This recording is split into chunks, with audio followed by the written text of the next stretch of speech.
In the course of that, me knowing that I'm trying to get some type of breakthrough, the first level is to research history. And you have to research and try to find out, is there any way possible that our people can be liberated and liberated freely on the physical, right, social, economical, you see what I'm saying, and geographical level. And you research all of that. Okay. In 1990, me and a group of brothers from Clark Atlanta University, some of the brothers was in grad school, most of the brothers was finishing up, or was finishing up school, some was already out. I was already out. But we used to live in this house near the campus, right up the street from the campus of Clark Atlanta University. And for an entire summer, we sat in that house. And we used to be up late night, early mornings, all day and all night, trying to find out solutions to get our people out of this horrible and wretched condition. You see what I'm saying? And we would ponder every type of solution there could be. And at this particular time, it was all based on, could we free black people physically? Right. So everybody had all of their types of stuff that they would do. Right. But I would get them out of this country. We'd take them to Brazil first, before they trained to go to Africa, because Brazil is climate is closely, and the tropical thing is closely related to Africa, so we would go to Brazil first before we go back to Africa. You know, just, it might sound ridiculous, but we didn't, the group of brothers, 5 and 6 and 7 at a time, would try to find any possible scenario. Okay. You know, from economics to everything. And the more we pondered, the more difficult it became to find an ultimate solution to the physical. Okay. Because the more and more certain things made common sense, we would find other scenarios to say, this would not happen, this would not work in no circumstance. Certain things you have to figure. Right. You see what I'm saying? From everything from psychology, you see what I'm saying? Economics, geography, you see what I'm saying? And every move of what the enemy was going to make. Right. You see what I'm saying? What the enemy was going to make. And after about 2 or 3 years of studying all about the historical concepts, the political concepts, the revolutionary concepts, you became increasingly frustrated and angry, because remember now, not only are you plunged into this world of trying to find out a difference, your people's behavior is getting worse and worse and worse. Not necessarily just because you are pondering into it, but the more knowledge you have, the more sick you know these people are. Right. You know what I'm saying? Yep. You see? You understand what I'm saying? I know exactly what you're saying. So it becomes increasingly frustrated. But the whole time you're searching for breakthroughs. Okay. And the first question was asked, well, what are we going to do about black people? Well, the conclusion was made by me and a couple of other people that our answer was going to be a spiritual one more than it's going to be a physical one. We already knew that it was not going to be a religious one. Right. Because the Afrocentric and historical movement made sure that we come up out of that by unraveling that bullshit falsehood First. first. So we knew that the spiritual aspect was going to be rooted in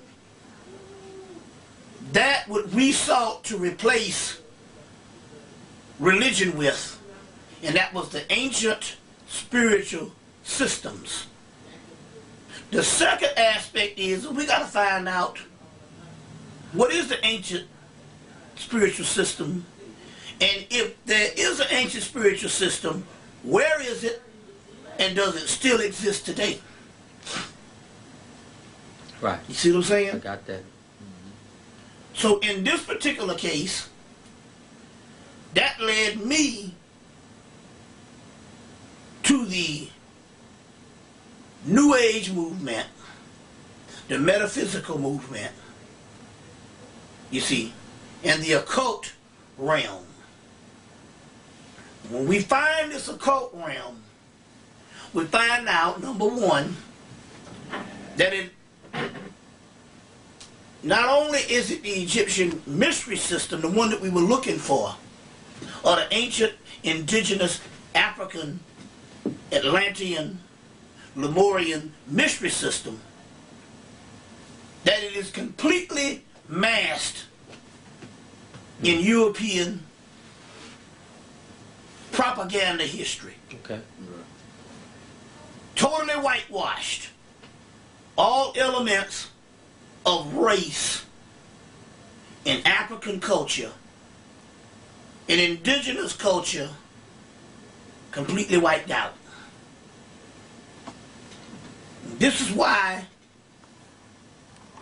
these disciplines, for about 150 years, since white folks had a resurgence in bringing this stuff together for themselves, had went about completely unmasked, completely masked to anybody of indigenous culture, because they had carefully came in, you see, and sifted out indigenous ancient culture that would eventually lead to the most ancient of cultures and the most ancient of people, black people. Then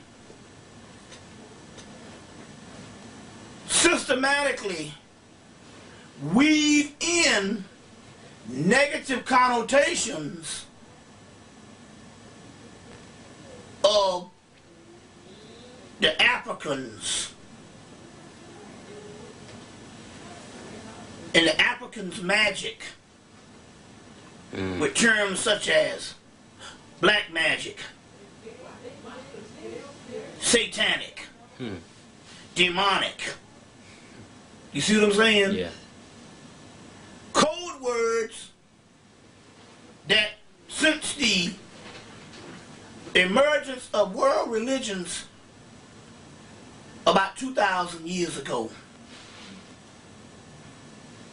brought forth this mind control and this propaganda machine that, number one, anything truly spiritual to begin with is evil. You see what I'm saying? That's the first level.